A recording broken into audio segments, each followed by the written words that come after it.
18వ తారీఖున ఈ యొక్క కుమ్మర గ్రామంలో జరిగినటువంటి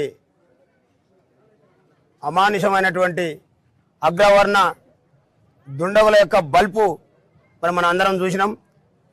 ఆ పేద ఇంటి బిడ్డ ఆ గుడిసెను చూసైనా కనీసం కనికరం లేనటువంటి దుర్మార్గపు నా కొడుకులు 78 సంవత్సరాల నుండి ఈ రాష్ట్రంలో ఉండబడినటువంటి 95% పైన ఉండబడినటువంటి ఎస్సీ ఎస్టీ బీసీ మైనార్టీలం మన ఓట్లతోనే వాళ్ళకు అధికారాలు ఇస్తే మరి ఆ అధికారాలనే అన్నారండి నేను ఆ అధికారాన్ని అడ్డం పెట్టుకుని పందికొక్కుల మాదిరిగా మన సంపద మెక్కి దున్నపోతుల మాదిరిగా బలిసినటువంటి దొంగనా కొడుకులు ఒక పేద బిడ్డ మరి దైవ దర్శనానికి ఆ టెంపుల్లోకి వెళ్ళినటువంటి సందర్భంలో జరిగినటువంటి దాడిలో మరి అనేక రకాలుగా ప్రాధాయపడినప్పటికీ కూడా విడిచిపెట్టకపోగా తన 2 నెలల పాపని కాళ్ళ ముందర పెడితే కాళ్ళతో దండినటువంటి దొంగనా కొడుకులు మరి వాళ్ళ ఈ గ్రామాన్ని వదిలి పారిపోయినటువంటి దుర్మార్గపు నా కొడుకుల్ని మరి ఇక్కడ ఉన్నటువంటి గ్రామ ప్రజలందరూ కూడా ఆలోచన చేయాల్సినటువంటి సందర్భం.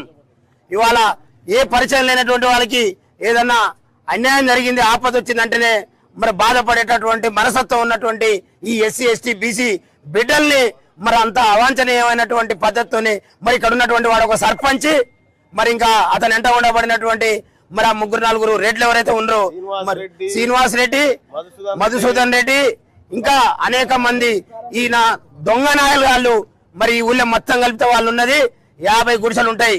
కానీ ఇవాళ 1500 పైసలు గుడిసెలు ఇవాళ మా బీసీ ఎస్సీ ఎస్టీ మైనార్టీ బిడ్డలు ఉంటాయి.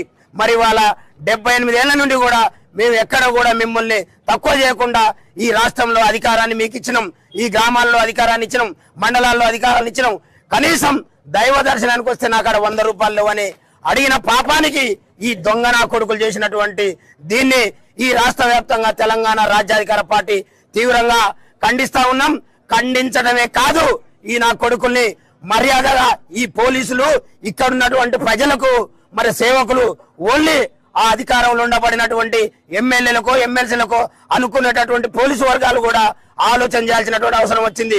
ప్రజల్లో తిరుగుబాటు వస్తే పోలీసులు కాదు కదా వాళ్ళ ఆ తాతలు కూడా అడ్డుకోలేరు అనేటటువంటి వాస్తవాలు చరిత్రలు మరి ఆ యొక్క చరిత్రల్ని చదువుకోనైనా ఇప్పటికైనా మరి వాళ్ళ అంత అన్యాయం జరిగి బిడ్డ చనిపోతే వాళ్ళని పక్కన పెట్టి ఈ దొంగల ఇచ్చినటువంటి పిటిషన్ల మీద ఎఫ్ఐఆర్ చేసినటువంటి సిఐ ఎవరైతే ఉండో అశోక్ రెడ్డి గారు వానికి భార్య పిల్లలు నిజంగా ఉంటే వాడు అమ్మాయికి పుట్టింటే వాడు చేసినటువంటి ద్రోహాన్ని మరి ఈ పోలీసు వ్యవస్థ కూడా ఖండించాల్సిందిగా మీ అందరి ద్వారా ఈ ప్రజల సాక్షిగా నేను ఈ ప్రజాక్షేత్రంలో వాళ్ళని అడుగుతా ఉన్నా.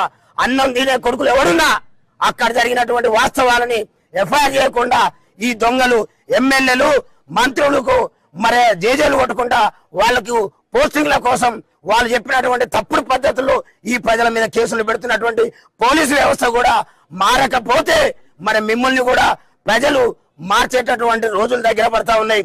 ఈ రాష్ట్రంలో ఉండబడినటువంటి మెజార్టీ వర్గాలని ఎక్కడ ముట్టుకున్నా తేనె తుట్టే మాదిరిగా కదిలి ఇవాళ ఏదైతే కుమ్మెర గ్రామంలో ఆ కొడుకులు మాకు దొరికితే ఆ బిడ్డ గోరి పక్కన పొందబెట్టిపోతామని తెలియజేస్తా ఉన్నాం.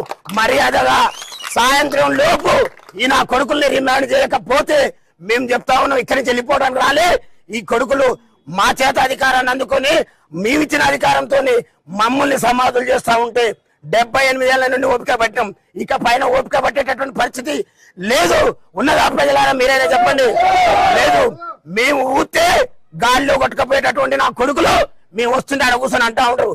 మేము కూడా ఎట్లా అరే మీరు ఎట్లా శాతం ఎంత, మీ జాగీర్ ఎంత, మీ బలం ఎంత, తొక్కితే కసరెళ్ళేటటువంటి నా కొడుకులు మీరు ఊర్లలో ఉండి మా బిడ్డల మీద దాడులు చేస్తే ఇక పైన చెల్లవని ఈ కుమ్మెర గ్రామం సాక్షిగా తెలియజేస్తా ఉన్నాం.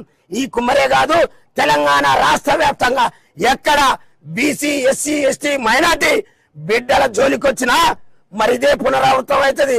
ఇవాళ మర్యాదగా ఇళ్లకు వచ్చి వార్నింగ్ ఇచ్చి వెళ్ళిపోతా ఉన్నాం. మీ ఇళ్ళని బునాదులతో సహా కూల్చి వెళ్ళడానికి మాకు దమ్ముంది.